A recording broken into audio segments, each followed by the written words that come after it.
Abduhu wa rasuluhu adda ila ridwanih. Allahumma salli alaihi wa ala alihi wa ashabihi wa ikhwanih.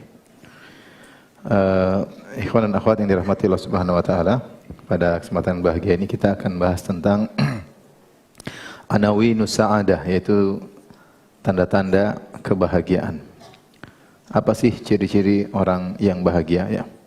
Kebahagiaan adalah sesuatu yang dikejar oleh setiap manusia ya. Mencari kebahagiaan ya di dunia ini, terlebih lagi kebahagiaan di akhirat. Dan masing-masing berusaha mencari kebahagiaan dengan cara yang dia tempuh ya.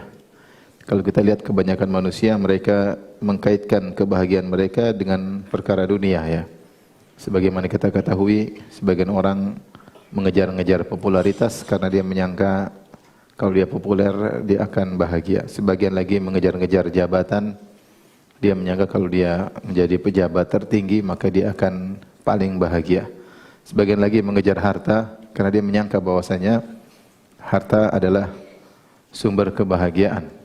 Dan sebagian sibuk dengan hiburan, ya, hiburan dengan tontonan, dengan berbagai macam hal hiburan, baik yang haram maupun yang halal. Karena menyangka bahwasanya dengan hiburan tersebut dia akan bahagia. Demikianlah kebanyakan manusia yang kita lihat di atas muka bumi ini. Namun kenyataannya banyak di antara mereka yang akhirnya bahkan terjauhkan dari kebahagiaan. Kita lihat begitu banyak orang-orang kaya ternyata tidak bahagia. Justru mereka terjerumus dalam narkoba, keluarga mereka hancur, terjadi perselingkuhan, anak-anak nakal, dan berbagai macam permasalahan yang mereka hadapi. Ternyata kekayaan yang mereka miliki tersebut bukanlah sumber kebahagiaan, bahkan merupakan sumber kesengsaraan. Sumber kesengsaraan. Dan selalu saya ingatkan firman Allah Subhanahu wa taala, "Wala tu'jibuka amwaluhum wala auladuhum, innama yuridullahu liyu'adzibahum biha fil hayatid dunya."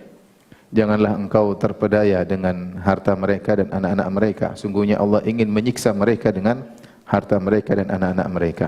Harta yang dianggap sebagai sumber kebahagiaan, anak-anak yang dianggap sebagai sumber kebahagiaan justru menjadi alat penyiksa mereka. Dan banyak orang kaya tersiksa dengan hartanya, tersiksa dengan kesulitan mencarinya, ketakutan untuk menjaganya, kekhawatiran untuk hilang hartanya, kekhawatiran dengan persaingan yang tiada henti-hentinya, waktu kurang tidur, kurang istirahat ya, karena terus mengikuti pergerakan bisnis yang tak ada henti-hentinya. Akhirnya dia pun tersiksa dengan hartanya. Waktu untuk kumpul dengan keluarga sedikit, waktu untuk berkhulwat dengan Allah apalagi hampir tidak ada ya. Kesenangan yang didapatkan tidak ada bandingannya dengan kesengsaraan yang selalu menghantuinya. Oleh karenanya banyak, saya katakan tadi, bukan harta membuat dia bahagia, malah membuat dia semakin sengsara. Harta yang seharusnya merupakan alat untuk bisa bahagia, malah menimpanya sebagai alat untuk menyengsarakan dia.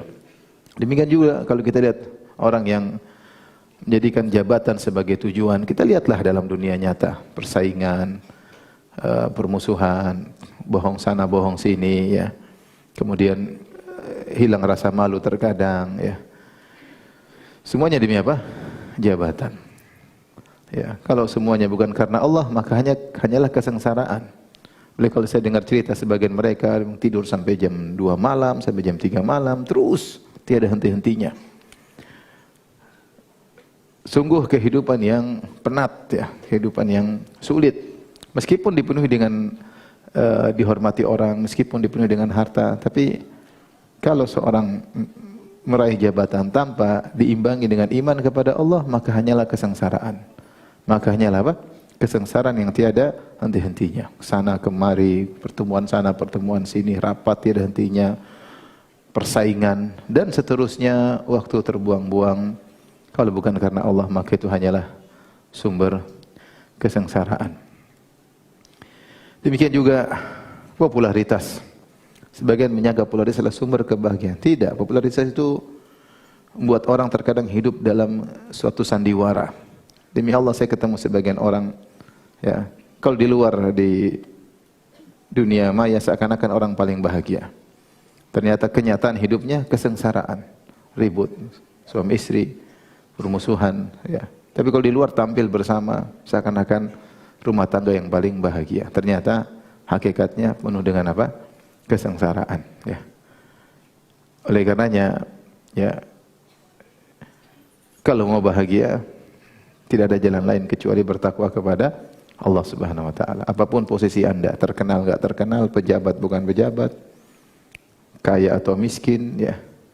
Siapapun orangnya, jika dia bertakwa kepada Allah, maka dia akan raih kebahagiaan. Allah Subhanahu wa taala berfirman, "Faman ittaqa wa aslaha fala khaufun 'alaihim wa lahum yahzanun."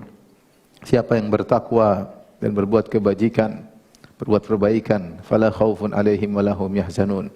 Maka tidak ada kekhawatiran bagi mereka dan tidak ada kesedihan bagi mereka. Allah berfirman, "Innal ladzina qalu rabbuna Allahu tsumma istaqamu fala khaufun 'alaihim wa lahum yahzanun." Sungguhnya orang yang berkata, kami beriman, kemudian mereka istiqamah, maka tidak ada ketakutan atas mereka dan tidak ada kesedihan yang mereka alami, ya. Tahir bin Ashur dalam tafsirnya Tahrir wa Tanwir menyebutkan ayat ini seperti ayat ini, fala khaufun 'alaihim wa lahum yahzanun. Dalam Al-Qur'an banyak seperti ini. Sungguhnya orang beriman bertakwa, orang begini, fala khaufun 'alaihim wa lahum yahzanun. Sungguhnya tidak ada kekhawatiran bagi mereka dan tidak ada kesedihan bagi mereka. Ini ayat memang kalau mau dikatakan secara pas terkait dengan ketika seorang akan meninggal dunia. Seorang beriman kalau akan meninggal dunia, maka tidak ada ketakutan dan tidak ada kekhawatiran. Itu tidak ada ketakutan akan apa yang akan dihadapi, kekhawatiran karena dia akan diberi kenikmatan di alam berikutnya, dan tidak ada kesedihan terkait apa yang dia tinggalkan. Anak istrinya tidak perlu dia sedih. Semuanya sudah diurus oleh Allah Subhanahu wa taala. Sebagaimana firman Allah, "Innal ladzina qalu rabbuna Allahu tsumma istaqamu tatanazzalu 'alaihimul malaikatu alla takhafu wa la tahzanu wa abshiru bil jannati allati kuntum tu'adun." Sungguhnya orang yang berkata kami beriman, Rabb kami adalah Allah, kemudian mereka istiqamah, maka malaikat akan turun kepada mereka, berbondong malaikat turun kepada mereka. Yang berkata kepada malaikat berkata kepada mereka, "Allah takhafu wa la tahzanu." Janganlah kalian khawatir dan janganlah kalian bersedih. Wa abshiru bil jannati allati kuntum tu'adun. Bergembiralah dengan surga yang telah dijanjikan kepada kalian. Ini terjadi kapan? Sakaratul maut. Dan itu adalah kondisi yang paling berat dihadapi oleh seorang. Seorang saya kalau sedang sakit dia was-was, khawatir. Ketika ada musibah dia khawatir, apalagi musibah terbesar, musibah kematian. Maka dia khawatir apa yang dia hadapi. Kehidupan berikutnya, di kehidupan baru dia enggak tahu bagaimana nasibnya. Apakah dia akan bahagia atau dia akan sengsara. Kemudian dia juga mikir tentang anak, istrinya, keluarganya, usahanya yang dia tinggalkan. Di saat itu, kondisi yang sangat genting tersebut, maka Allah turunkan malaikat untuk memberikan ketenangan. Allah takhafu wa la tahzanu.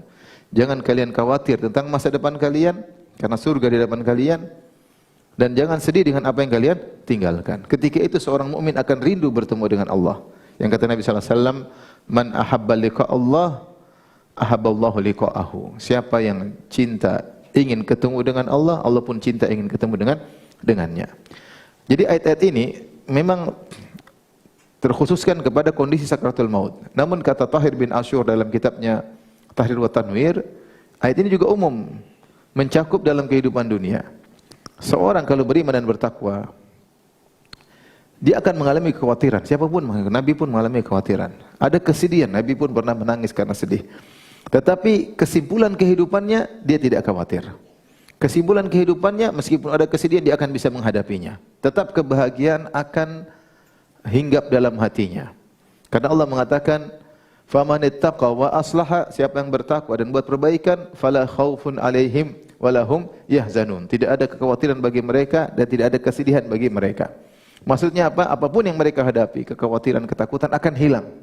Akan sirna dengan ketakwaan yang mereka miliki. Kesedihan yang mungkin menimpanya karena ini, karena anu, akan sirna dengan ketakwaan yang dia miliki. Dan itu benar. Dan itu benar. Siapapun, kalau dia beriman kepada Allah, mungkin ada kekhawatiran. Menimpa siapa saja, tapi akan sirna kekhawatiran tersebut. Ketika dia bertakwa, Allah akan berikan ketenangan. Mungkin dia sedih, ada sesuatu yang dihadapi, mungkin inilah masalah dunia. Kesedihan tersebut akan sirna dengan syarat dia bertakwa kepada Allah Subhanahu wa taala. Maka mau tidak mau, orang ingin bahagia tidak ada jalan lain kecuali bertakwa kepada Allah Subhanahu wa taala. Kecuali dekat dengan Allah Subhanahu wa taala. Kenapa? Karena kebahagiaan ada di tangan Allah Subhanahu wa taala. Allah berikan kebahagiaan siapa yang Allah kehendaki dan Allah cabut kebahagiaan dari siapa yang Allah kehendaki. Adapun mengkaitkan kebahagiaan dengan popularitas, dengan jabatan, dengan kekayaan itu aja semuanya palsu. Palsu. Antum dikasih mata dan dikasih akal. Lihatlah bagaimana bisa dunia maya bisa lihat. Apakah mereka itu yang telah diberi popularitas, diberikan harta, diberikan kekayaan dan jabatan, apakah hidup bahagia? Belum tentu. Kadang kita melihat kesengsaraan di dalam wajah mereka. Mereka tersenyum, senyum terpaksa. Dalam raut wajahnya penuh dengan apa? Penderitaan, kesengsaraan. Yang tiada henti-hentinya, persaingan dan seterusnya tiada henti-hentinya. Antum alhamdulillah bisa ngaji, bisa baca Quran, bisa ngobrol sama istri, ngobrol sama anak, bisa jalan-jalan, alhamdulillah. Bisa puasa sunnah, bisa buka bareng, bisa sholat berjamaah. Nikmat luar biasa. Kebahagiaan yang dicari oleh banyak orang mereka tidak dapatkan. Mereka tidak dapatkan. Mereka mengejar kebahagiaan dalam harta, kebahagiaan semu. Sampai ada orang kaya ngomong sama orang yang sederhana, kamu jangan seperti saya. Kamu jangan seperti apa? Saya. Kenapa? Dia waktunya habis. Waktunya habis. Untuk meraih kekayaan waktunya habis. Dan intinya rapat. Tiap hari tongkrongnya lihat saham naik turun. Pusing.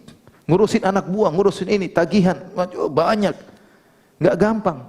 Kalau tidak disertai keimanan, itu harta buat dia tersiksa. Itu kekayaan buat dia tersiksa. Itu jabatan buat dia menderita. Itu popularitas bukan dia semakin apa? Tersiksa. Maka siapapun Anda, apapun kondisi Anda, kalau ingin bahagia tidak ada jalan lain.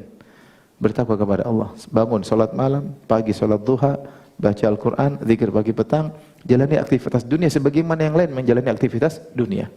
Mau jadi pejabat jadi pejabat, mau jadi pegawai jadi pegawai, jadi bos, jadi supir jadi supir, jadi sales. Kebahagiaan adalah perkara yang bisa diraih oleh siapa saja. Tidak harus kaya, tidak harus terkenal, tidak harus. Yang penting bertakwa kepada Allah Subhanahu wa taala ya. Inilah hakikat kebahagiaan yang mudah telah dijelaskan gamblang panjang lebar oleh Allah dalam Al-Qur'an. Allah Subhanahu wa taala berfirman, "Man amila salihan min dzakarin aw untha wa huwa mu'minun falanuhyiyannahu hayatan thayyibah wa lanajziyannahum ajrahum bi ahsanil ladzi kanu ya'malun." Kata Allah Subhanahu wa taala, siapa beramal saleh, laki-laki ataupun perempuan, wa huwa mu'min dalam kondisi beriman, falanuhyiyannahu hayatan thayyibah, maka kami sungguh akan berikan kepadanya kehidupan yang menyenangkan, kehidupan yang bahagia. Kata sebagian ahli tafsir, Allah akan memberikan kehidupan qanaah, dia tentram. Orang kalau sudah qanaah bahagia. Sudah puas. Puas dengan kondisi dia, puas dengan rumahnya, puas dengan keluarganya. Allah berikan dia qanaah. Situlah dengan syarat man amila salihan, beramal saleh dalam kondisi beriman kepada Allah Subhanahu wa taala. Allah sudah janji, falanuhyiyannahu hayatan thayyibah, kami akan berikan dia kehidupan yang penuh dengan kebahagiaan. Belum lagi di akhirat, walanajziyannahum ajrahum bi ahsanil ladzi kanu ya'malun, kami akan berikan balasan terbaik di akhirat. Di dunia dia bahagia sebelum akhirat. Orang mukmin pasti bahagia, enggak mungkin bahagia apapun musibah yang dihadapi. Siapa orang paling berat ujiannya? Nabi Muhammad SAW. Tidak ada hari, tidak ada waktu kecuali diuji dengan berbagai macam tantangan hidup, tantangan dakwah. Tapi dia orang paling bahagia. Dia orang paling bahagia. Ibnu Taimiyah rahimahullahu taala, yang kalau kita baca sejarahnya tantangan hidup luar biasa, di penjara bolak-balik sampai meninggal di penjara. Dia yang berkata, inna fid dunya jannatan man lam yadkhulha lam yadkhul jannatal akhirah. Di dunia itu ada surga. Siapa yang tidak bisa masuk dunia surga dunia, dia tidak akan bisa masuk surga akhirat. Ibnu Taimiyah seakan berkata bahwasanya orang beriman pasti apa? Bahagia. Kalau antum tidak pernah bahagia di dunia, hati-hati, jangan-jangan kau di akhirat tidak bahagia. Kalau kau tidak bahagia di dunia, hati-hati, jangan kau tidak bahagia di akhirat. Bukan berarti bahagia itu enggak ada masalah, itu enggak benar. Bukan berarti orang bahagia itu enggak ada problem. Para sahabat, para anbiya, mereka banyak problematika mereka hadapi. Orang-orang soleh punya problematika masing-masing. Tapi mereka bisa hadapi dengan apa? Kebahagiaan. Karena problematika kehidupan itu adalah tabiat kehidupan. Tidak ada kehidupan tanpa problematika.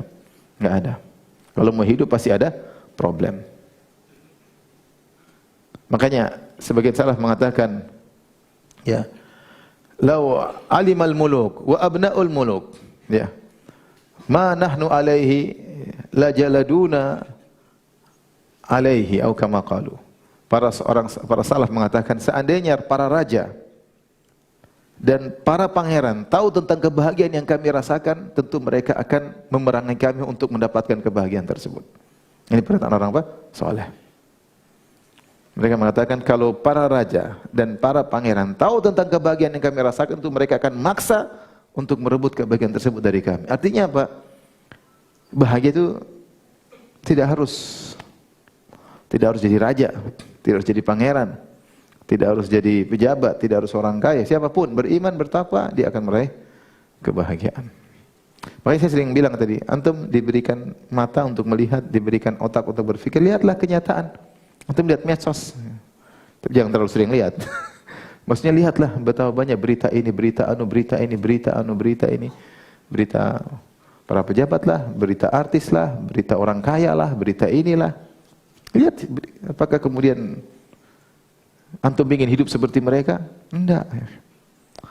Lebih nyaman orang beriman kepada Allah, bertakwa kepada Allah, bisa ngaji, bisa baca Quran, menikmati kehidupan, punya waktu luang untuk anak istri, punya waktu luang untuk orang tua, punya waktu luang ngobrol sama tetangga. Lebih nyaman seperti itu. Kemudian hati menjadi tentram. Ya. Ikhwan dan akhwat yang dirahmati Allah Subhanahu wa taala. Oleh karena siapa yang jauh dari Allah Subhanahu wa taala, maka dia akan sengsara. Kata Allah Subhanahu wa taala, "Wa man a'rada 'an dzikri fa inna lahu ma'isyatan dhanka." Siapa yang berpaling dari peringatanku, maka bagi dia kehidupan yang menyesakkan di dunia. Wa nahsyuruhu yaumal qiyamati a'ma, dan kami akan kumpulkan dia di padang mahsyar pada hari kiamat dalam kondisi buta. Allah mengatakan, "Wa man a'rada 'an dzikri fa inna lahu ma'isyatan dhanka." Siapa yang berpaling dari peringatanku, bagi dia kehidupan yang menyesakkan. Ada yang mengatakan kehidupan di dunia yang menderita, bukan penderitaan ekonomi, enggak, tapi hatinya apa? Sesak. Ya.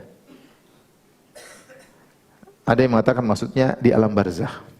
Tapi intinya orang yang berpaling dari peringatan Allah, dia akan sengsara. Ya. Ibnul Qayyim punya kata-kata yang indah, dia mengatakan tidak mungkin kesedihan hilang dari hati seorang kecuali dengan ridho dengan keputusan Allah. Ya. Tidak mungkin. Tidak mungkin ada kegaringan dalam hati seorang kecuali dengan berkhulwat dengan Allah Subhanahu wa taala. Antum kalau lagi sedih, udah antum sholat malam, baca doa, selesai. Antum menangis dalam sholat malam tersebut, justru kesedihan antum hilang. Tapi kalau antum misalnya sedih, kemudian nonton ini, nonton anu, hilang cuma sesaat, habis nonton, gelisah lagi. Yang memberikan kita kebahagiaan hanyalah siapa? Allah Subhanahu wa taala, ya. Ya.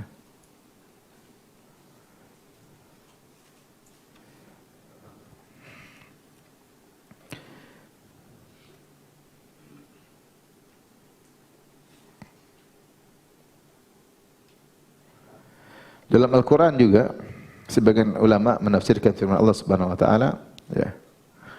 Faman yuridillahu ayyahdiyahu yashrah sadral Islam. Siapa yang Allah ingin beri hidayah kepadanya, maka Allah akan mudahkan hatinya menerima Islam. Wa man yurid an yudhillahu yaj'al sadrahu dayyiqan harajan ka'annama yas'adu fis sama', ya. Kata Allah Subhanahu wa taala, dan siapa yang ingin Allah kehendaki kesesatannya, niscaya Allah menjadikan dadanya sesak lagi sempit, seakan-akan dia sedang mendaki ke langit, mendaki ke gunung. Orang kalau mendaki gunung, oksigen semakin berkurang, itu tidak? Hatinya semakin apa? Sesak. Orang lihat dari bawah, lihat seakan-akan dia lapangan terbuka, seakan-akan dia bebas merdeka, padahal semakin apa? Sesak. Itu gambaran, sebagian ulama mengatakan, itulah gambaran orang-orang kafir. Kalau orang yang lihat mereka, seakan nyaman hidupnya, ketawa ke TV, yang disko sana, disko sini, kemudian joget sana, joget sini, makan sana, makan sini. Tapi sungguhnya hati mereka apa? Sengsara. Mereka sengsara. Orang yang beriman, kita lihat dia mungkin sederhana, tapi dia beriman ke masjid, hatinya bahagia. Hatinya bahagia. Oleh karenanya tidak ada cara lain agar bahagia kecuali dengan bertakwa kepada Allah Subhanahu wa taala, tidak usah banyak teori untuk bisa bahagia, praktekkan saja ya. Praktekkan, yang penting salat 5 waktu, ada waktu zikir pagi petang, ada waktu baca Al-Qur'an, ada waktu salat duha, ada waktu salat malam, ikut pengajian, jalani ada kehidupan dunia semua menjalankan. Ya, hari ini alhamdulillah kau bisa makan sebagaimana mereka bisa makan. Kau bisa tidur sebagaimana mereka juga bisa tidur ya. Bahkan kau bisa jadi tidur di luar daripada mereka. Engkau sudah tidur, mereka masih rapat. Kau bangun segar, mereka masih pusing, urusan belum selesai. Laporan keuangan belum selesai. Apa enak hidup seperti itu? Enggak enak. Enggak enak. Ya. Di dunia saja enggak enak, apalagi di akhirat. Taib, adapun pembahasan kita tentang anawinus sahada, tanda-tanda kebahagiaan. Kita akan bacakan perkataan para salaf tentang tanda-tanda kebahagiaan yang semuanya sebenarnya kembali daripada takwa.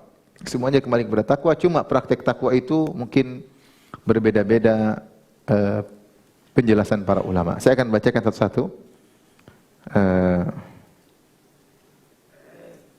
Contohnya, seperti tanda-tanda kebahagiaan, kata Ibnu Mas'ud radhiyallahu anhu, min amaratis sa'adah an yushghilahu aibuhu an uyubin nas.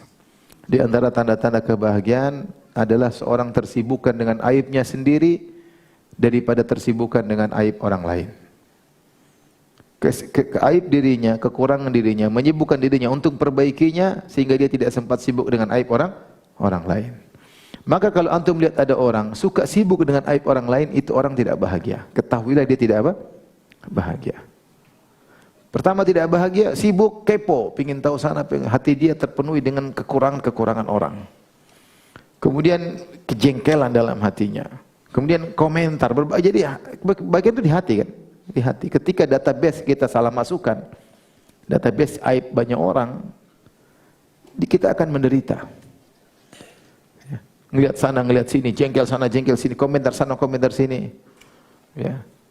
Ada orang suka kepo dengan aib orang, sibuk dengan aib orang, komentar dengan aib orang, ketahuilah dia tidak bahagia. Orang bahagia itu dia punya kekurangan banyak, dia tahu dia perbaiki dirinya, dia tahu dia masih suka riya, dia tahu dia masih suka ujub, dia tahu dia suka sering merendahkan orang lain, kalau memandang orang dengan pandangan rendah. Dia sadar, dia selalu ngecek dirinya.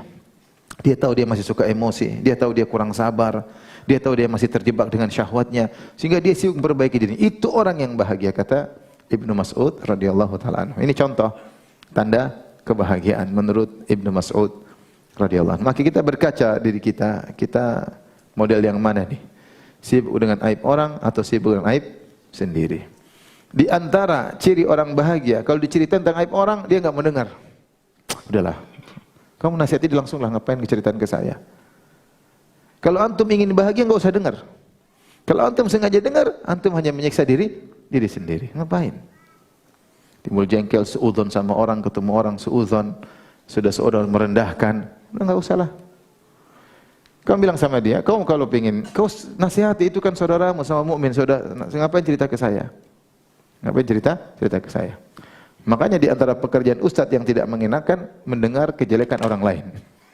Iya, saya tidak mendengar tapi harus dengar. Karena orang terkadang cari solusi, saya sendiri malas dengar. Tapi saya harus apa? Dengar. Terkadang datang ke rumah, kemudian curhat. Akhirnya saya tahu aib apa orang yang harusnya saya tidak tahu, saya pun harus tahu. Jadi itu tidak menyenangkan, tidak mengenakan. Ya. Kalau saya tidak tahu lebih baik. Ya. Tapi terkadang saya harus tahu ya. Ada orang pernah datang ke rumah, Ustadz ini tahu cerita ini tentang ustadz yang lain. Saya bilang saya nggak mau dengar. Ustadz itu kan versi di medsos pun saya nggak dengar. Ustadz dengar dulu versi saya nggak mau dengar versi kamu. Udah saya nggak mau dengar. Saya nggak mau dengar. Kenapa saya harus dengar? Saya juga tidak bisa nasihat ustadz tersebut. Ngapain? Oleh karenanya, kalau ingin bahagia, bertakwa. Di antara ketakwaan adalah sibuk dengan aib sendiri, tidak sibuk dengan aib orang lain. Kalau kebutuhan Allah membuat antum melihat, tahu aib orang, nasihati orang tersebut ya. Saudara tersebut.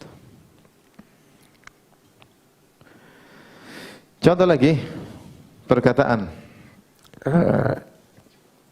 Misalnya perkataan Ibn Taimiyah rahimahullah ta'ala.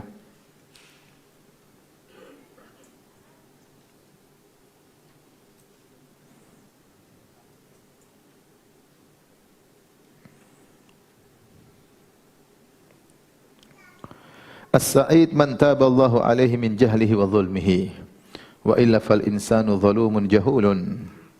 Tafsir Ibnu Taimiyah rahimahullah, orang yang bahagia adalah orang yang Allah buat dia bertobat dari kebodohannya dan kezalimannya. Jika tidak, maka sungguhnya manusia adalah sering berbuat zalim dan sering berbuat kejahilan. Kejahilan maksudnya berbuat dosa. Maka beliau seakan-akan mengatakan bahwasanya namanya orang yang bahagia adalah orang yang bertobat kepada Allah Subhanahu wa taala. Kalau dia berbuat zalim, segera dia bertobat. Kita harus cek-cek diri kita. Kalau kita melakukan kemaksiatan yang merupakan kejahilan, ya, karena semua pelaku maksiat itu orang jahil, ya. Makanya Nabi Yusuf alaihissalam ketika berdoa dia berkata, wa illa tasrif anni kaidahunna asbu ilaihinna wa akum minal jahilin. Ya Allah, palingkanlah rayuan para wanita tersebut dariku. Jika engkau tidak malingkan aku dari rayuan mereka, tentu aku akan condong kepada mereka, yaitu aku akan menyambut rayuan mereka. Wa akum minal jahilin, dan aku akan termasuk orang-orang jahil. Maksudnya aku akan terjerumus dalam apa? Dosa. Maka semua pelaku dosa adalah orang yang jahil, meskipun ilmunya tinggi, ya. Allah mengatakan, innamat taubatu 'ala Allahi lil ladzina ya'maluna su'a bi jahalatin tsumma yatubuna min qarib. Kata Allah Subhanahu wa taala, sungguhnya taubat itu Allah berikan kepada orang-orang yang melakukan dosa bijahalah, dengan kebodohan. Melakukan dosa dan kebodohan itu bukan berarti tidak tahu hukumnya, tidak, tapi pelaku dosa pasti orang bodoh. Kenapa pelaku dosa orang bodoh? Karena ketika dia berdosa, dia ditawan oleh syahwatnya, dikunci oleh emosinya, dikuasai oleh egoisnya, sehingga dia pun melakukan maksiat. Sungguhnya dia sedang bodoh. Bodoh bahwasanya dia telah mendepankan syahwatnya dengan mengorbankan nikmat akhirat. Setiap maksiat yang dilakukan mengorbankan nikmat yang harusnya dia dapat di akhirat. Setiap maksiat yang dia lakukan mengorbankan, menumbalkan nikmat yang harusnya dia dapatkan di akhirat dengan nikmat yang luar biasa. Semakin banyak maksiat dia lakukan, semakin banyak nikmat yang akan gugur. Kalaupun dia masuk surga, nikmat tersebut akan hilang darinya. Maka orang tersebut jahil pada hakikatnya. Seorang yang kemudian mengedepankan syahwatnya, kemudian memandang yang haram, menonton yang haram, ingin nonton film-film yang di situ terlihat aurat wanita yang terbuka. Karena asyiknya nonton film, ada kesenangan dia dapatkan, tapi itu dia telah mengorbankan kenikmatan surga yang seandainya dia masuk surga, dia akan dapat lebih daripada nikmat tersebut. Bayangkan seorang duduk nonton film 1 jam, maksiat. Seandainya dia tidak nonton, kemudian masuk surga, dia akan dapat nikmat luar biasa. Apalagi kalau dia masuk neraka, waliyadzubillah. Maksud saya, maka semua orang yang melakukan maksiat, sungguhnya dia orang apa? Jahil. Orang ingin bahagia, bertobat dari kezaliman yang dia lakukan, dari kejahilan yang dia lakukan, yaitu dari dosa-dosa yang dia lakukan. Jadi Ibnu Taimiyah mengkaitkan namanya bahagia itu dengan bertobat. Coba tanyakan kepada orang-orang yang hijrah, yang dulu melakukan maksiat, kenapa mereka meninggalkan? Karena mereka setelah berhijrah, mereka rasa apa? Bahagia. Orang yang melakukan maksiat gelisah, enggak enak, suudzon sama Allah Subhanahu wa taala, hidup dengan was-was, kekhawatiran. Tapi begitu bertobat kepada Allah Subhanahu wa taala, Allah akan memberikan apa? Kebahagiaan. Maka Syekhul Islam Taimiyah rahimahullah berkata, orang bahagia itu adalah orang yang bertobat dari kejahilannya, dari maksiat yang dilakukan dan dari kezalimannya. Ini juga isyarat seorang kalau ingin bahagia, kalau dia berbuat zalim sama orang, segera dia minta maaf. Jangan dia tunda-tunda. Karena kezaliman yang dia lakukan akan pengaruhi kebahagiaan hatinya.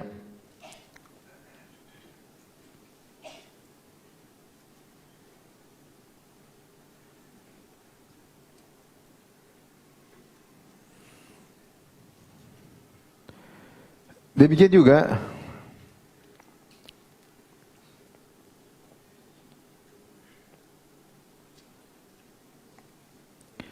Ibnu Qayyim rahimahullahu taala ketika berbicara tentang kebahagiaan, beliau berkata,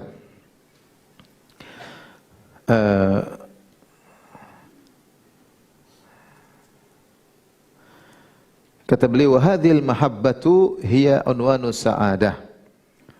Al-mahabbatul mahmudah, rasa cinta yang dipuji, yaitu allati tajlibu li sahibiha ma yanfa'u fi dunya wa akhiratihi. Yaitu kecintaan yang mendatangkan bagi pencintanya manfaat bagi dunianya maupun akhirat. Yaitu kecintaan yang dipuji oleh Allah, kecintaan yang menyebabkan dia mendapatkan manfaat dunia dan akhirat. Wa hadhil mahabbah hiya unwanus sa'adah, dan rasa cinta ini adalah tanda kebahagiaan. Wa a'zamu anwa'il mahabbah al-mahmudah, dan cinta, jenis cinta yang terpuji yang paling besar adalah mahabbatullahi wahdahu, mencintai Allah semata, wa mahabbatu ma ahabba, dan mencintai apa yang dicintai oleh Allah Subhanahu wa taala. Wa hadhil mahabbah hiya aslus sa'adati wa ra'suha, dan cinta ini adalah landasan dari segala kebahagiaan dan adalah puncak dari segala kebahagiaan. Ibnu Qayyim rahimahullah taala menyatakan sebab utama kebahagiaan adalah cinta kepada Allah Subhanahu wa taala. Adalah landasan segala kebahagiaan dan puncak segala kebahagiaan adalah cinta kepada Allah. Beliau juga berkata, a'zamu sa'adatil abdi, kebahagiaan paling agung dimiliki oleh seorang hamba yaitu tafrigu qalbihi luhabbillah, dia fokuskan hatinya untuk cinta kepada Allah Subhanahu wa taala. Ini kelihatannya sepele, tapi benar ini adalah puncak kebahagiaan. Makanya Ibnu Qayyim rahimahullah punya perhatian khusus tentang penjelasan terhadap nama-nama Allah dan sifat-sifat Allah. Sampai ditulis risalah doktora 3 jilid oleh seorang syekh namanya Al-Walid Al-Ali. Dia nulis 3 jilid tentang pembahasan Ibnu Taimiyah tentang nama-nama dan sifat-sifat Allah Subhanahu wa taala. Kita kalau ingin bahagia, berusaha untuk mencintai Allah Subhanahu wa taala. Bagaimana cara mencintai Allah Subhanahu wa taala? Di antaranya yang paling cepat adalah mempelajari nama-nama dan sifat-sifatnya. Kita kenali Allah. Sebagaimana perkataan pepatah, tak kenal maka tak sayang. Maka sisihkan waktu untuk mengenal Allah Subhanahu wa taala. Allah telah memperkenalkan dirinya dalam Al-Qur'an melalui nama-namanya, melalui sifat-sifatnya, melalui aturan-aturan alamnya, melalui syariatnya. Allah kenalkan dirinya agar kita semakin cinta kepada Allah Subhanahu wa taala. Masalahnya Allah perkenalkan dirinya namun kita tidak berusaha mengenali Allah Subhanahu wa taala. Hampir setiap lembar Al-Qur'an yang kita lewati pasti ada nama-nama Allah, pasti ada sifat-sifat Allah. Pelajari apa maksudnya nama-nama tersebut. Apa maksudnya sifat-sifat tersebut? Kenapa ayat ini Allah tutup dengan nama ini? Kenapa ayat ini Allah tutup dengan sifat ini? Itu sangat mempermudah kita mencintai Allah Subhanahu wa taala. Kita sering memikirkan tentang nama-nama sifat-sifat Allah membuat kita cinta kepada Allah Subhanahu wa taala. Disitulah puncak kebahagiaan. Puncak kebahagiaan adalah jika hatimu dipakai untuk memikirkan pencipta hati tersebut, pemilik hati tersebut, Allah Subhanahu wa taala. Dan puncak kesengsaraan jika hatimu semakin kosong dari sang pencipta hati. Orang selalu mikir dunia, lupa dengan mikir Allah, hatinya sengsara, hatinya kering. Orang yang selalu mikir Allah Subhanahu wa taala, mikir Allah Subhanahu wa taala, mikir sifat-sifatnya, mikir nama-nama, mikir syariatnya, mikir apa yang dicintai oleh Allah, mikir apa yang dilarang oleh Allah Subhanahu wa taala. Saya lakukan ini sesuai syariat atau tidak? Ini benar atau tidak? Allah ridha atau tidak? Maka itu orang bahagia. Kenapa? Karena hatinya selalu mengingat Allah Subhanahu wa taala. Maka ini perkataan Ibnu Qayyim rahimahullah taala butuh, kata Ibnu Qayyim, tafrigu qalbihi luhubbillah. Butuh hati ini difokuskan, dikosongkan untuk mencintai Allah Subhanahu wa taala. Kita belajar sifat-sifat Allah. Kemudian kita terapkan dalam kehidupan kita sehari-hari. Subhanallah, ada masalah yang peristiwa yang kita alami, kita renungkan subhanallah, ternyata Allah Maha baik, ternyata saya masih begini, ternyata Allah masih beginikan saya. Kita pikirkan dalam hari-hari kita ya. Bahwasanya Tuhan kita ini berikan nikmat kepada kita terlalu banyak. Ya, terlalu banyak. Sehingga ini membuat kita mencintai Allah Subhanahu wa taala. Dan saya rasa kalau seorang berusaha mencintai Allah, maka Allah akan memudahkan dia mencintai Allah Subhanahu wa taala. Karena dalam hadis qudsi kata Allah Subhanahu wa taala, "Idza taqarraba ilayya 'abdi shibran, taqarrabtu ilaihi dhira'an." Jika hambaku berusaha mendekatkan dirinya kepadaku sejengkal, maka aku akan mendekat kepadanya dengan sehasta. Yaitu Allah lebih menyambut lagi. Lebih daripada usaha kita. Usaha kita mengenal Allah, Allah lebih mudah mengenalkan dirinya kepada kita. Cuma butuh waktu. Belajar, dengar kajian tentang nama-nama Allah, tentang sifat-sifat Allah. Ini cara mudah kita untuk cinta kepada Allah. Nah, kalau kita sudah cinta sama Allah, kita maksiat pun takut. Ya Allah, nanti kalau Allah tidak cinta sama saya bagaimana? Gara-gara hanya melihat yang haram, gara-gara hanya mendahulukan emosi atau egoisme. Kalau saya ditinggal oleh Allah bagaimana? Kenyamanan yang Allah berikan, kalau Allah cabut bagaimana? Bagaimana sih rasanya kalau tidak disenangi oleh Allah Subhanahu wa taala?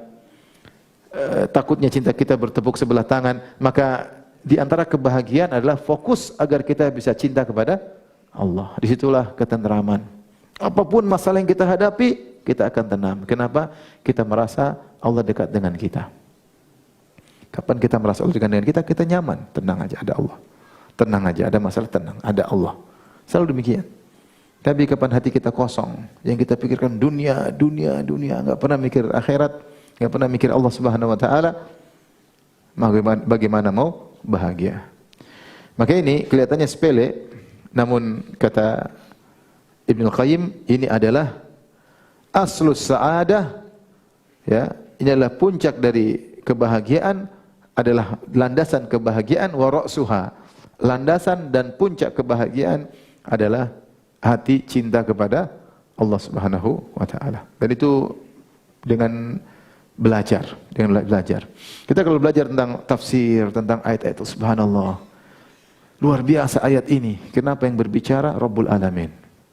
Tafsirnya sungguh menakjubkan. Kalau kita lihat para ahli tafsir membahas satu ayat, kita Masya Allah, kita kagum dengan Tuhan pencipta kita ini. Luar biasa ya.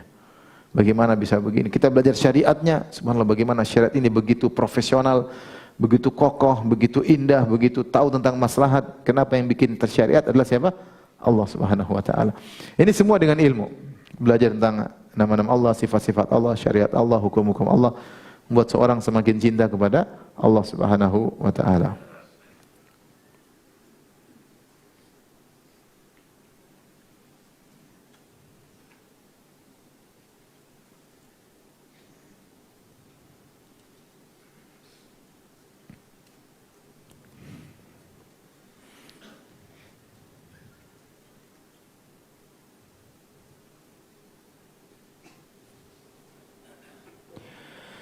Di antaranya puncak kebahagiaan juga ini kelanjutan dari mencintai Allah Subhanahu wa taala. Kata Ibnu Qayyim rahimahullah taala, a'dhamu sa'adatil 'abdi tafrigu lisanihi li dzikrihi. Di antara puncak kebahagiaan seorang hamba adalah memfokuskan lisannya untuk mengingat Allah, untuk berzikir kepada Allah Subhanahu wa taala. Beliau berkata juga, ajallul maqasidi ma'rifatullah. Di antara tujuan yang paling agung adalah mengenal Allah. Wa tana'umu bi dzikrihi, dan berlezat-lezat dengan berzikir kepada Allah. Maka mulai saat ini, ikhwan saya, nasihat diri saya pribadi, kita berusaha berzikir sambil dinikmati, bukan sekedar target 100, 200, 1000, enggak. Kita berusaha nikmati. Jadi kalau kita zikir pagi petang, rata-rata isinya doa. Zikir jangan asal sekedar kita baca, tapi kita nikmati zikir tersebut. Ya. Allahumma fatirus samawati wal ardh, alimul ghaibi wasyahadah, rabb kulli syai'in wa malika, asyhadu an la ilaha illa, kita pahami maknanya. Itu doa. Maka akan merasakan kebahagiaan ketika kita berzikir dengan bukan mengejar target sekedar baca aplikasi, baca tenang. Baca satu, nikmati, baca artinya. Doa yang kedua, baca. Kata Ibnu Qayyim, di antara puncak kebahagiaan adalah bertanaum, berlezat-lezat dengan mengingat Allah Subhanahu wa taala. Baca Quran bukan target 1 juz, setengah juz, baca dengan nyaman, kita baca santai, kita lakukan ya. Lakukan agar kita baca dengan apa? Nikmat ya. Kita baca tengah malam, kita kalau ngantuk ya kita berhenti ya. Jadi kita bukan berusaha target, tapi makanya kata Ibnu Mas'ud, kifu inda ajaibihi. Jangan jadikan tujuanmu sebagai target, tapi berhentilah pada keajaiban Al-Quran. Baca pelan-pelan. Masalahnya antum tidak bisa bahasa Arab, itu masalahnya. Masalah besar. Tapi kan ada terjemahan, baca terjemahan, ada baca tafsir, ada. Itu download aja Quran tadabbur. Situ antum bisa baca terjemahan. Disitulah nikmat. Karena di antara zikir terbaik adalah baca Al-Quran. Zikir terbaik adalah baca Al-Quran. Antum kalau baca berita aja bisa serius. Bisa serius enggak? Apalagi berita politik, bacanya serius enggak? Bukan cuma serius, bahkan bisa komentari, bahkan bisa nyalah-nyalakan, padahal enggak pernah jadi politikus. Tiba-tiba bisa menganalisa gini. Sekolah aja enggak pernah jadi politikus, sekarang jadi pakar politikus ya. Kenapa ketika baca Quran kita enggak serius? Ini masalahnya, sehingga kebahagiaan lambat masuk dalam diri kita. Kalau kita baca tentram, wadduha wal laili idza saja, kenapa Allah bersumpah dengan ini? Sambil kita nikmati. Ya, kita baca terjemahnya maksimal. Kita baca tafsirnya sedikit. Tafsir singkat aja. Ada kebahagiaan yang kita dapatkan. Kita ingin tahu apa sih Allah omongkan, apa sih, baca terus. Ya. Jadi mau dapat kebahagiaan, berlezat-lezat wa tana'umu bi dzikrihi. Berlezat dengan zikir. Kalau habis salat, zikir pelan-pelan. Subhanallah, subhanallah. Sambil kita hayati makna subhanallah. Pelajari apa makna subhanallah. Alhamdulillah apa maknanya? Allahu akbar apa maknanya? La ilaha illallah la syarika lahu, lahul mulku wal hamdu wa ala kulli syai'in qadir. La ilaha illallah wahdah. Ya, wa la na'budu illa iyyah. Mukhlishin lahu din. Kita berusaha nikmati zikir tersebut. Tengah jalan jangan lupa astaghfirullah, subhanallah, alhamdulillah, wa la ilaha illallah, Allahu akbar. Berlezat-lezat untuk mengingat Allah Subhanahu wa taala. Ya. Ini adalah sebab kebahagiaan. Antum dapati orang sering mengingat Allah itu banyak. Bisa dengan lisan tadi, bisa dengan membicarakan syariatnya, bisa dengan baca Qur'annya. Ini semua adalah bentuk zikir kepada Allah. Ini adalah tanda kebahagiaan. Antum dapati orang tidak pernah baca Quran, yakinlah dia orang sengsara. Jadi sengsara. Gimana mau hatinya mau bahagia? Mau hatinya kering. Wa man a'rada an dzikri fa inna lahu ma'isyatan dhanka. Kata Allah, siapa yang berpaling dari peringatanku, maka bagi dia kehidupan yang menyesakkan. Maka saya ingatkan sama antum, kita ini sekarang ngaji ini juga zikir. Karena bicara tentang syariat Allah Subhanahu wa taala. Allah menamakan ilmu dengan zikir. Contohnya fas'alu ahla dzikri in kuntum la ta'lamun. Tanyakanlah kepada ahlu zikir kalau kalian tidak mengerti. Maksudnya ahlul ilmi. Allah menamakan zikir dengan apa? Ilmu dengan zikir. Seperti Allah juga Subhanahu wa taala ya ayyuhalladzina amanu idza nudiya sholati mi yaumil jum'ati fas'au ila dzikrillah. Jika telah dikumandangkan azan Jumat, maka bersegeralah menuju zikrullah, maksudnya mendengar khutbah Jumat. Tetapi seperti ini tidak cukup. Antum harus ada kesendirian baca Quran sendiri. Harus ada kesendirian zikir. Tidak usah lama-lama. Yang penting ada satu hari antum baca Al-Quran. Kalau bisa lama lebih enak, kalau enggak ya sebisanya. Baca Al-Quran dengan tentram, dengan nyaman, itulah sebab kebahagiaan. Datang sebagian salaf disebutkan sebagai kalau dia menghadapi masalah, dia banyak baca Quran. Dia mencari keberkahan apa? Al-Quran. Semakin dia banyak keterkena Al-Quran, semakin sedikit masalah yang dia hadapi. Antum sisihkan waktu untuk mengingat Allah, gimana Allah tidak tolong antum? Antum sisihkan waktu untuk mengingat Allah, gimana Allah tidak tolong antum? Sisihkan waktu. Alhamdulillah, sebenarnya banyak waktu baca Quran. Antum di pesawat bisa baca Al-Quran.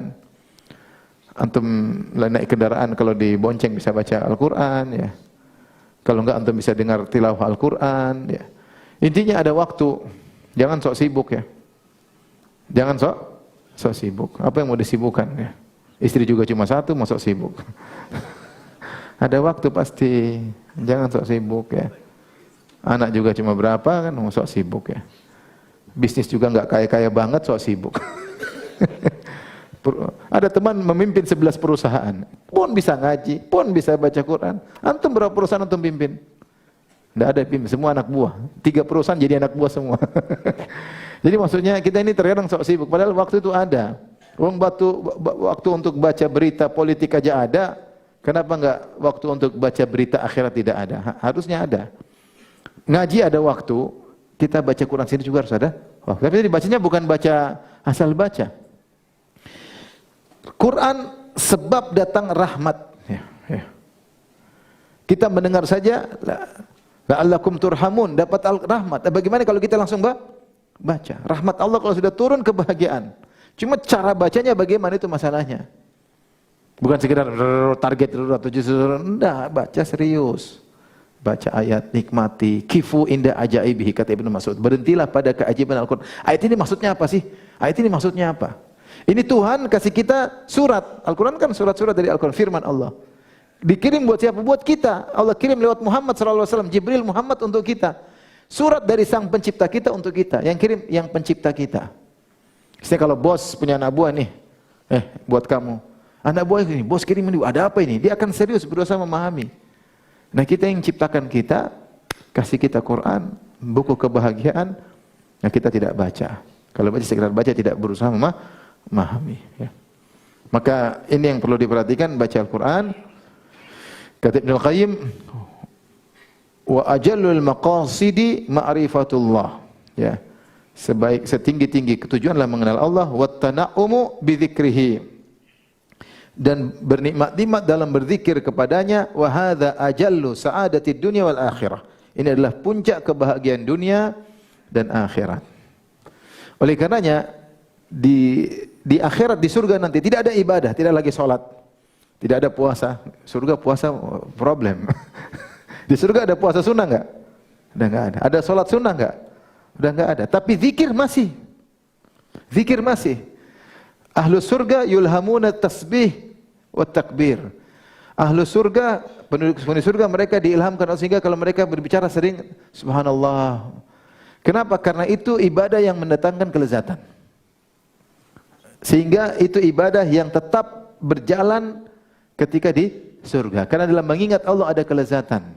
Itu di dunia kita ingat Allah sudah ada kebahagiaan, belum lagi kalau ingat Allah di akhirat. Makanya puncak kenikmatan adalah melihat wajah Allah Subhanahu wa taala.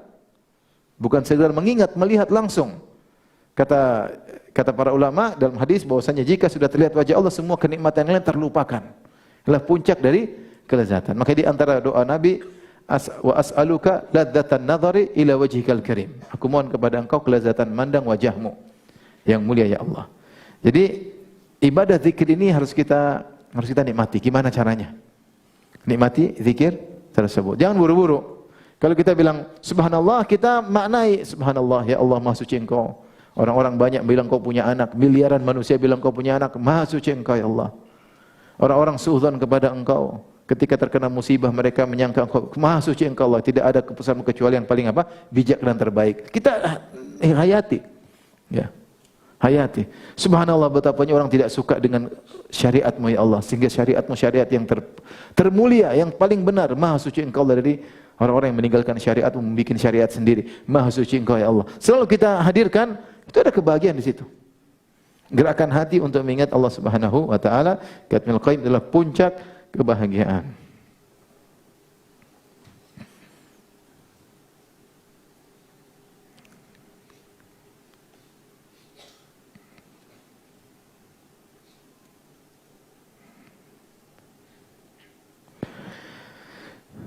Syekh Muhammad bin Abdul Wahhab rahimahullahu taala berkata dalam satu bukunya, dalam risalahnya, beliau berkata, as'alullahal karim rabbal arsyil azim an yatawallaka fid dunya wal akhirah. Aku mohon kepada Allah yang maha mulia, penguasa arsy yang maha agung, agar mengurusi engkau di dunia maupun di akhirat, yaitu mengurusi urusan di dunia maupun akhirat. Wa an yaj'alaka mubarakan aina ma kunta, dan Allah menjadikan engkau berkah dimanapun engkau berada. Wa an yaj'alaka mimman idza u'tiya syakara, dan agar Allah menjadikan engkau termasuk orang yang jika diberi nikmat bersyukur. Wa idza butubiliya sabara, kalau diuji bersabar. Wa idza adnaba istaghfara, kalau berdosa istighfar. Fa inna haula'i tsalatsa unwanus sa'adah, karena tiga perkara ini adalah tanda kebahagiaan. Ini yang menjadi judul pengajian kita hari ini. Apa tiga tanda apa? Kebahagiaan. Tanda-tanda tadi banyak. Cuman hanya saja Syekh Abdul Wahhab rahimahullah menyebutkan tiga tanda kebahagiaan yang penting, yaitu idza u'tiya syakara, kalau diberi kenikmatan bersyukur, wa idza ubtuliya sabara, kalau diberi ujian bersabar, wa idza adnaba istighfar, kalau berdosa maka beristighfar. Dan ini subhanallah khulasah intisari dari sikap hidup manusia. Kita di dunia ini cuma tidak keluar dari tiga ini. Entah dapat nikmat, entah diuji, paham? Entah dalam ketaatan atau dalam kemaksiatan. Siapa yang bisa mengalami, menyikapi pernak-pernik kehidupan dunia, roda perputaran kehidupan dengan tiga cara ini, maka dia orang yang bahagia. Karena kita di dunia ini kalau bukan dapat nikmat, sedang uji. Kalau tidak dalam ketaatan sedang bermaksiat. Tidak ada kemungkinan yang lain. Maka siapa? Kata dia, wa an yaj'alaka, semoga Allah menjadikan engkau mimman idza u'tiya syakara, termasuk orang-orang yang jika diberi kenikmatan bersyukur. Wa idza butuliya sabara, kalau diberi ujian maka bersabar. Wa idza adnaba, jika berdosa istighfar, maka istighfar kepada Allah. Fa inna dhahaula'i thalatha, sungguhnya 3 perkara ini unwanus sa'adah, tanda kebahagiaan. Lihat diri kita, kalau dapat nikmat bersyukur enggak? Jadilah kita orang yang sering merenungkan banyak nikmat yang Allah berikan kepada kita. Kalau kita buat list tentang kenikmatan yang Allah berikan dengan list kesulitan yang kita hadapi, maka list kesulitan tidak ada apa-apanya. Ada seorang mengeluh kepada gurunya, dia bilang saya diuji, gurunya bilang ini kertas, kau isi kenikmatan yang kau dapatkan apa aja dan isi kesulitan yang kau hadapi. Ternyata dia isi kesulitan paling ini 1, 2, 3, mungkin 5 sudah berhenti. Nikmat enggak ada berhentinya. Wa in ta'uddu nikmatallahi la tuhsuha. Kalau kalian hitung nikmat Allah, kau tidak akan bisa menghitungnya, akan berhenti. Terus sabar. Ya. Dapat kenikmatan bersyukur. Ya. Kata Allah tentang Nabi Ibrahim, syakiran li an'umih. Di antara sifat Nabi Ibrahim, suka bersyukur dengan nikmat-nikmat yang Allah berikan kepadanya. Kata Asy-Syaukani dalam Fathul Qadir, an'um adalah jam'ul qillah, sigat jam'ul qillah, jamak yang menunjukkan sedikit, kurang dari 10. Isyarat bahwasanya Ibrahim alaihissalam dia tidak hanya bersyukur pada perkara-perkara besar, bahkan perkara-perkara kecil pun dia syukuri. Dia syukuri. Kita ini terkadang baru bersyukur, naik pangkat baru bersyukur. Padahal banyak nikmat yang kita rasakan tiap hari. Nikmat kesehatan, alhamdulillah. Nikmat bisa ngaji, alhamdulillah. Ya. Nikmat istri ada, anak-anak ada, alhamdulillah. Banyak orang jomblo, kasihan. Penderitaan tidak punya istri. Banyak orang menikah enggak punya anak, kasihan, mikir terus gimana punya anak, berobat sana, berobat sini. Kasihan atau tidak? Ente udah punya anak. Gila, anak kita mungkin kesana kemari loncat selanjutnya. Alhamdulillah, banyak orang yang pingin punya anak. Ente punya anak nakal-nakal dikit bersyukur. Ya. Banyak orang pingin punya anak, nggak bisa punya anak. Ente punya istri ngomel-ngomel dikit, syukuri. Banyak orang yang tidak ada istrinya ngomel karena tidak punya istri. Ngomel itu suatu konsekuensi logis dalam rumah tangga. Namanya istri pasti ngomel, kecuali Khadijah. Khadijah mana ada lagi zaman sekarang. Khadijah Bekasi mungkin. Tanya ibu-ibu, kenapa ibu tidak seperti Khadijah? Kata dia, karena suamiku bukan Muhammad sallallahu alaihi wasallam. Repot. Jadi syukuri aja, nikmat banyak kalau kita mau syukuri, banyak sekali. Ya. Jadi dapat nikmat syukur. Nabi Ibrahim alaihissalam dapat nikmat ataupun mudah bersyukur. Dan itu juga disebutkan tentang Nabi Nuh. Innahu kana abdan syakura. Allah mengatakan sungguhnya Nuh adalah hamba yang pandai bersyukur. Kalau antum baca buku tafsir disebutkan, para ulama tafsir menyatakan, Nuh alaihissalam kalau dipakai baju, dia memuji Allah, alhamdulillah yang berikan aku baju. Kalau Allah berkehendak aku tidak punya baju. Kalau dia makan, dia bilang alhamdulillah yang telah berikan aku makan. Kalau Allah berkehendak aku dijadikan lapar oleh Allah. Kalau dia minum, dia puji Allah.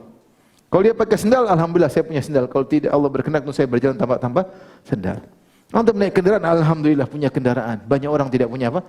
Kendaraan. Dia mensyukuri setiap nikmat yang dia rasakan. Subhanallah, Nuh alaihissalam. Makanya Allah sebutkan, innahu kana abdan syakura. Syakura itu senantiasa. Syakur. Sigah mubalaghah, ya. Syakur, senantiasa bersyukur. Ya.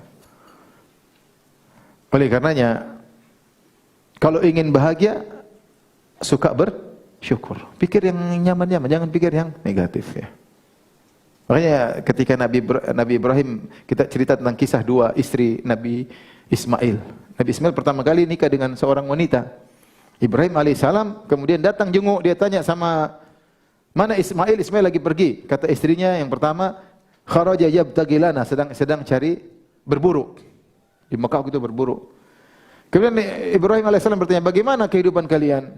Maka istrinya mengeluh, nahnu fi syiddah, nahnu fi dhiq, kami dalam kondisi sulit, susah kehidupan kami. Dia ngeluh.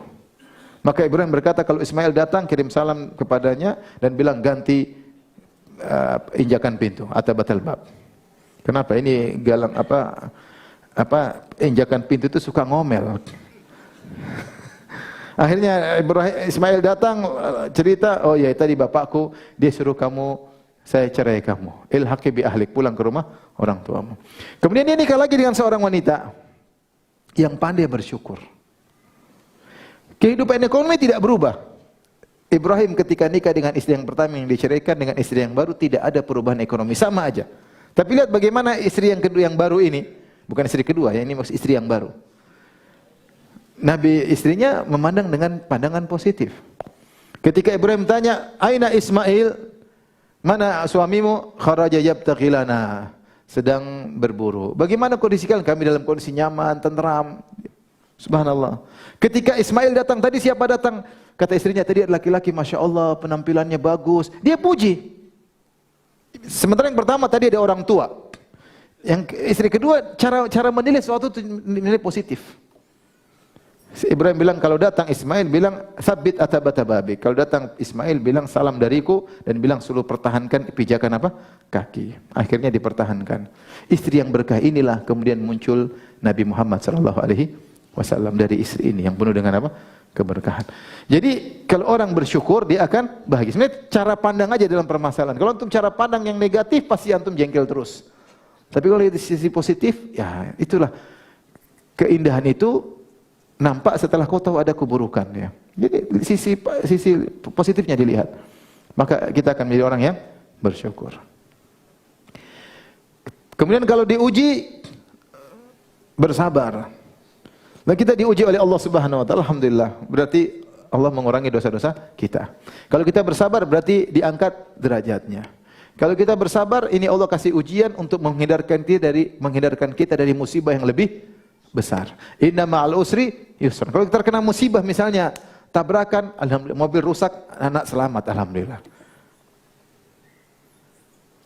Kalaupun ada yang meninggal, alhamdulillah tidak semua meninggal. Selalu berpikir positif. Ya. Selalu berpikir positif. Kata Ibnu Qayyim, kalau kau tidak mampu berpikir, ingatlah kisah Nabi Khidir yang membunuh anak kecil. Ketika Musa alaihissalam bertanya tentang anak kecil kenapa yang dibunuh oleh Nabi Khidir, kata Nabi wa ammal gulamu fakana abawahu mu'minaini fa khashina an yurhiqahuma tughyanan wa kufra fa aradna ayyubdilahuma rabbuhuma khairan minhu zakatan wa aqraba ruhma. Adapun anak kecil yang saya bunuh tersebut, anak ini kalau dibiarkan hidup dia akan menjerumuskan orang tuanya ke dalam kekufuran, dalam kezaliman. Maka kami ingin Allah mengganti dia dengan anak yang baik, yang lebih rahmat kepada orang tuanya.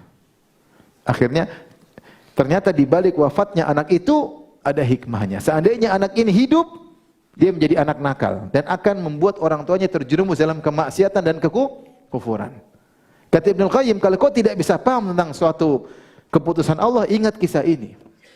Orang tuanya mungkin tidak paham kenapa anak saya mati, dia tidak paham. Ternyata anaknya kalau hidup bikin masalah. Mereka semakin jauh dari Allah Subhanahu wa taala. Mau saya pun menimpa kita kelihatannya suatu keindahan diambil oleh Allah, yakinlah di balik itu pasti ada kebaikan. Anak kita misalnya, kita tidak pingin, tapi seandainya ada anak meninggal, berat sekali, siapa yang kuat? Kita bilang alhamdulillah dia meninggal belum ada dosanya, paham? Kalau dia besar nggak tahu kehidupan ke depan, internet kayak apa, ya medsos kayak apa, drama Korea kayak apa, film India kayak apa, musik-musik homoseksual kayak apa, kebohongan di mana-mana. Dihadapi masa itu, apakah dia kuat bertahan? Belum tentu.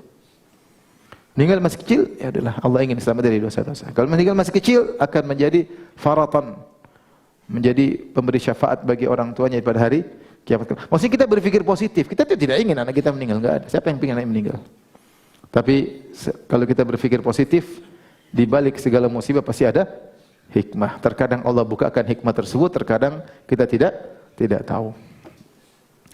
Dan yang terakhir tanda kebahagiaan, kalau berdosa segera istighfar, jangan tunda-tunda.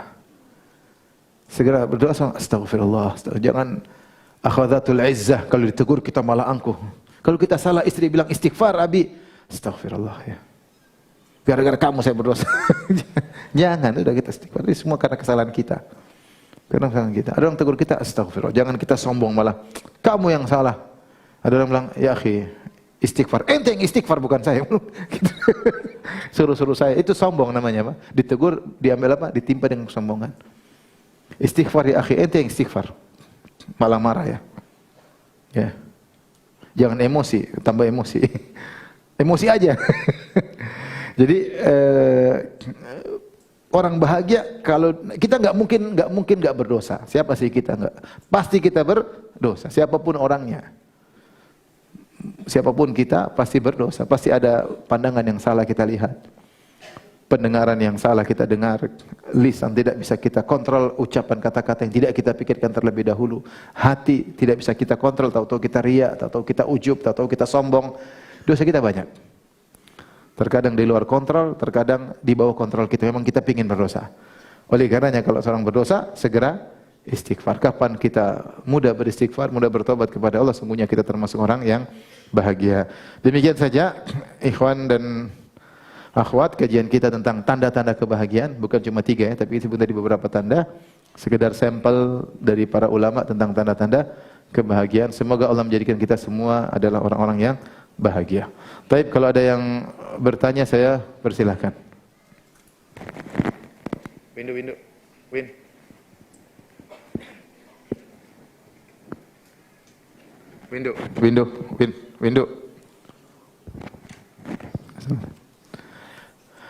Ada yang bertanya? Saya persilahkan.